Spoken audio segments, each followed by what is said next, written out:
Okay, this is going to be a very short video on the WebQuest.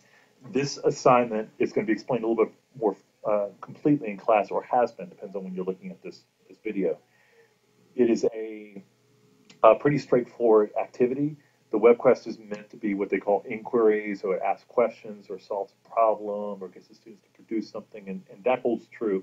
But a lot of WebQuests really are discovery, meaning you lay out the important aspects or important materials the student needs in order to accomplish something, and then you know what the end's going to look like. It's not like it's answering an open-ended question. And so hopefully this will look pretty clear in a minute.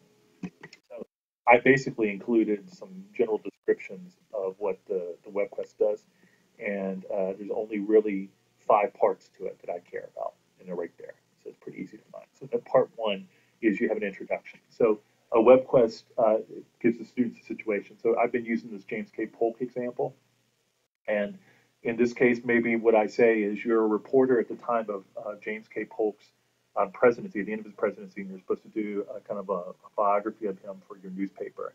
And each one of the 4 of you in your group are have been assigned to cover Polk's different contributions. So that's the introduction. Now that's the situation you find yourself in. The next bit is the task, which says what exactly are the students going to do. And in this case, I say each one of the 4 reporters are going to report on each one of the 4 contributions, outlining how successful these were and what they did and how Polk was able to do that. And so maybe you're going to do some research and write up some notes on this. Okay, so that's all it is. But it's supposed to be pretty straightforward. I mean, we're not talking about a long description here. It's like it's the 4 reporters reporting on the 4 contributions of the team for a newspaper. The process. This is where you go step 1, step 2, step 3, step 4, step 5. So step 1 might be form a team. Step 2, assign each of the contributions to each one of the reporters. So one of them takes on the Mexican War and the acquisition of Texas. One of them takes on the Pacific Northwest and the acquisition of Oregon Territory, and so forth. So each one of the 4 identified. Then you provide them links. So you actually give them the information of where they need to go, and they go and research each one of those 4 things.